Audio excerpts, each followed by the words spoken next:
Oke sahabat, assalamualaikum warahmatullahi wabarakatuh. Ketemu lagi dalam rangka cara mereview kos-kosan. Kali ini kita masuk ke tahap ketujuh ya. Tahap ketujuh adalah kita review adalah sistem instalasi. Nah, instalasi di sini terbagi dua, terbagi tiga lah ya.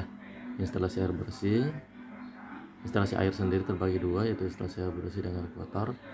Kemudian instalasi listrik. Nah, kali ini kita akan membahas instalasi air bersih dulu ya. Oke sahabat, kali ini karena kita akan membangun di daerah kos yang belum dimasuki oleh PDAM atau perusahaan daerah air minum, sehingga mau tidak mau kosan kita ini kita menggunakan sumur bor seperti itu. Nah, beberapa referensi yang saya temukan baik di tetangga maupun di beberapa kos-kosan di sekitar, karena ini lokasinya sudah memang kos-kosan, rata-rata menggunakan sumur dangkal atau sumur bor yang kisaran 5-8 meter. Karena infonya setelah dari lebih dari itu sudah asin atau payau. Nah, untuk menghindari asin maupun payau ya kita gunakan mungkin sekitar 8 meter saja sesuai dengan informasi dari tetangga kita. Jadi sehingga tetap menggunakan air yang tawar atau layak konsumsi. Nah, untuk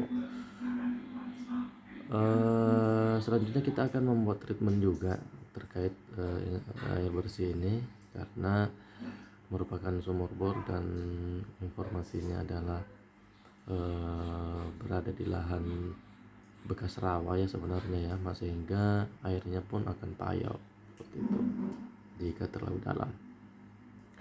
Nah, untuk instalasi air bersih sendiri kita akan membuat di sebelum pembangunan itu kita harus sudah siapkan dulu instalasi sumber air bersihnya, dan perhatikan jarak septic tank terdekat. Nah, untuk sumur bor sendiri seperti kita ketahui bahwa jarak minimal titik pengambilan sumber air itu 10 meter dari septic tank, baik septic tank milik sendiri maupun septic tank titik milik tetangga. Jangan sampai jaraknya sudah 10 meter dari septic tank kita, tapi ternyata lokasinya berada di dekat septic tank tetangga, seperti itu ya. Kenapa 10 meter? Karena bakteri itu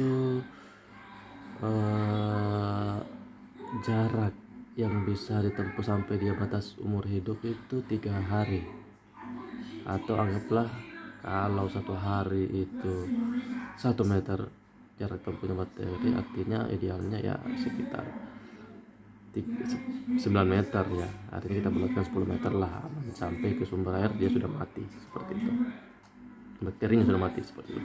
Nah, dari sumber air nanti kita akan pasangkan pompa seperti ini. Di sini ini ada rumah pompa.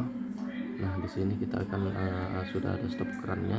Nah, di sini nanti saya akan menggunakan stop keran otomatis maupun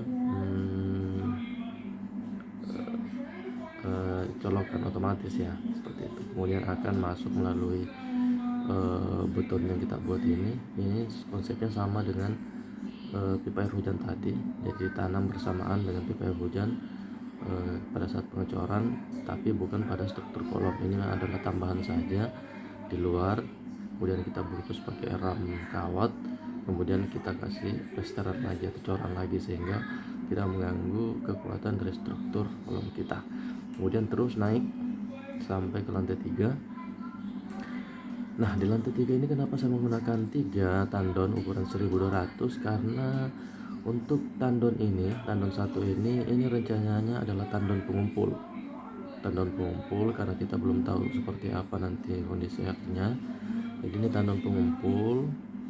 Kemudian dari tandon pengumpul nanti itu kita akan pasangkan pompa lagi satu sini, pompa satu untuk dialirkan ke sini.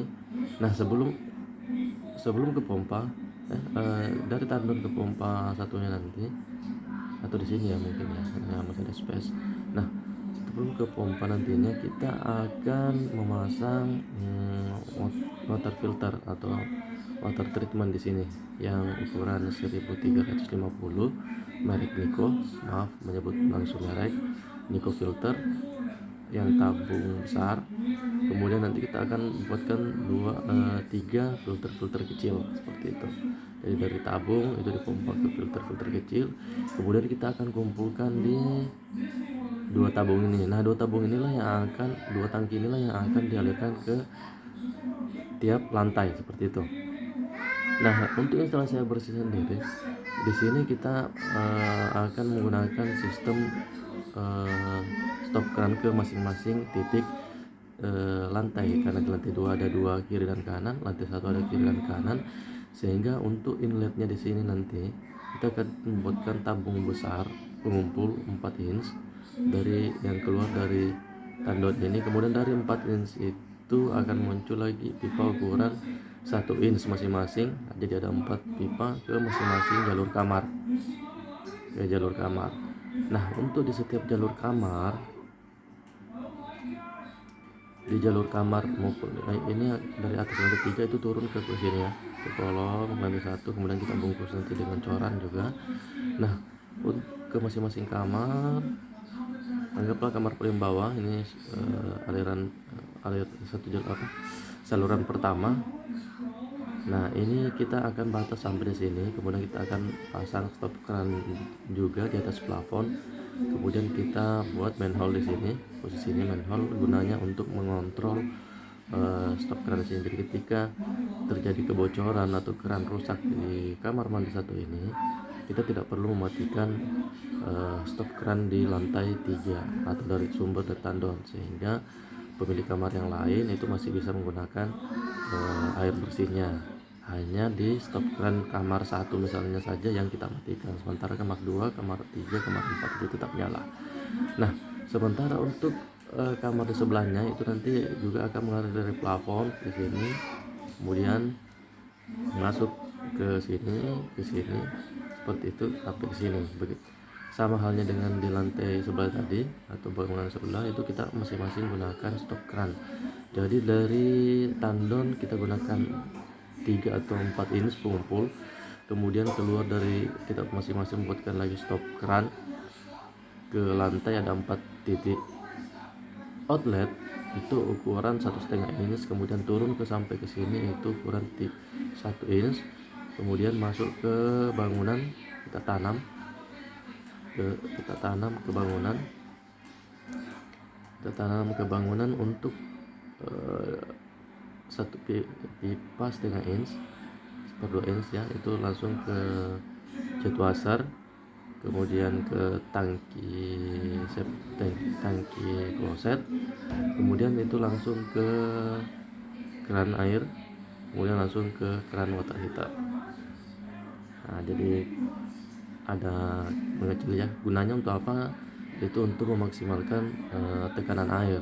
Jadi tanpa harus menggunakan pompa dorong pun tekanan air di setiap ruangan itu merata seperti itu. Nah, ada beberapa ide lagi. Jadi rencana di sini untuk sebelum inlet ke bawah, outletnya 4 di sini tadi, itu rencana saya akan pasangkan juga pompa pendorong, tapi saya akan pasangkan juga pipanya langsung. Jadi ketika pompanya tidak digunakan itu bisa langsung melalui pipa langsung dari induk ke situ. Jadi tidak perlu harus menunggu pakai pompa juga bisa. Jadi pompa digunakan hanya sewaktu mendesak saja. Kalau memang ternyata tekanannya menyala, baru kita maksimalkan. Nah, untuk pompa-pompa di atas ini juga saya menggunakan smart plug, sehingga saya bisa mengatur kapan saya bisa nyalakan, kapan tidak. Jadi tidak boros listrik ya, seperti itu. Jadi ketika tangki ini sudah full, tangki penampungan sudah full, saya tidak langsung isi ke water treatment, ke penyaring atau filter airnya, karena menunggu endapannya dulu mengendap, baru air bersihnya yang lumayan bersih baru kita treatment, sehingga filter pun terjamin lama masa maintenance seperti itu. Nah, itu untuk air bersih. Jadi kita akan bagi 4 ya, 4 dua sisi kiri dan dua sisi kanan.